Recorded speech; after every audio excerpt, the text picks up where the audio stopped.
This motherfucker had feathers, but couldn't fly, or fight, or flee. Meet the Kakapo, New Zealand's greatest evolutionary prank, a parrot that looks like a moss-covered meatball and thinks flapping its wings is a fun idea rather than a functional survival trait.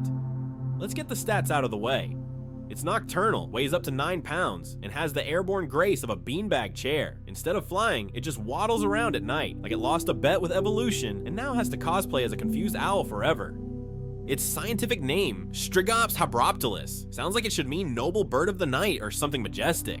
It doesn't. It translates roughly to soft feathered owl face, which is exactly what it looks like, a sad, feathery mistake with identity issues. And let's talk survival instincts.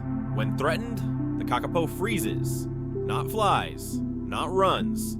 Freezes because obviously if you're bright green and smell like a bird-scented air freshener, standing still in front of a predator really throws them off. This thing smells so strong. Conservationists have described it as musty sweetness, great for candle branding, not so great when you're trying not to be eaten by a stoat. Like, comment, and subscribe if you're into animals that deserve better designs. Bonus drop your favorite, how is this real creature in the comments? You know you've got one. You'd think a rare bird with 0 survival skills would at least have a killer mating strategy. Right wrong. Welcome to the Kakapo Love Life, brought to you by poor planning, bad acoustics, and evolutionary sabotage. Male kakapos don't sing. They boom, as in they inflate air sacs in their chests and let out low-frequency oomph sounds that can travel miles through the forest. Sounds cool until you realize it's the audio equivalent of a lonely foghorn shouting into the void.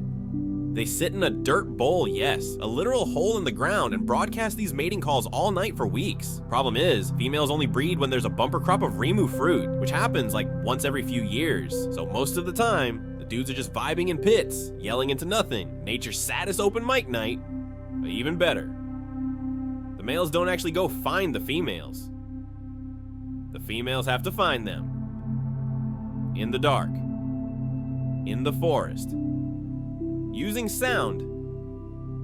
It's like Tinder, but everyone's blindfolded, has no thumbs, and no one swiped right. And when they do finally mate, the fertility rate's trash, because of course it is. If you ever want a crash course in how to absolutely ruin an already barely functioning bird species, just bring in literally any mammal. When Europeans introduced cats, rats, and stoats to New Zealand, the Kakapo went from rare and awkward to walking buffet with no defense mechanisms. Let's be clear, this bird had 0 evolutionary prep for mammals. For millions of years, New Zealand had no native land predators. So what did the Kakapo do? It got lazy. It lost the ability to fly, got heavier than your average bowling ball, and developed the defense strategy of a lawn ornament. You know, stand still and pray. Guess how that worked out when rats showed up and started eating their eggs like trail mix, or when stoats rolled in and treated adult kakapos like fluffy protein snacks. It was a massacre, but with feathers.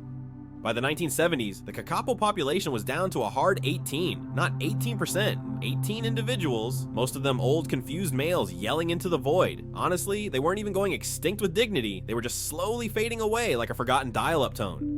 At this point, calling them critically endangered felt like an optimistic branding choice. So here we are somehow, they're still not extinct, because a team of conservationists looked at this walking flightless tragedy and said, yeah, let's save it. Which is kind of like deciding to fix a car that's missing wheels, a steering column, and also spontaneously sets itself on fire. Modern Kakapo conservation is basically parenting, tech support, and miracle work all rolled into one. Every bird has a name, every egg gets tracked, some even wear backpacks that transmit data, because when your species is barely scraping by, you don't get privacy anymore.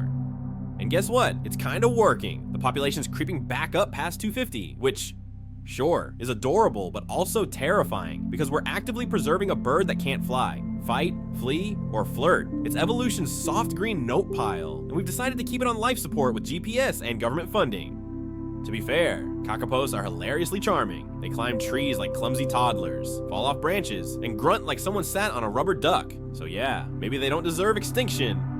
But let's not pretend they're majestic. They're not a phoenix, they're not a symbol. They're a fluffy disaster with feathers, and we love them for it.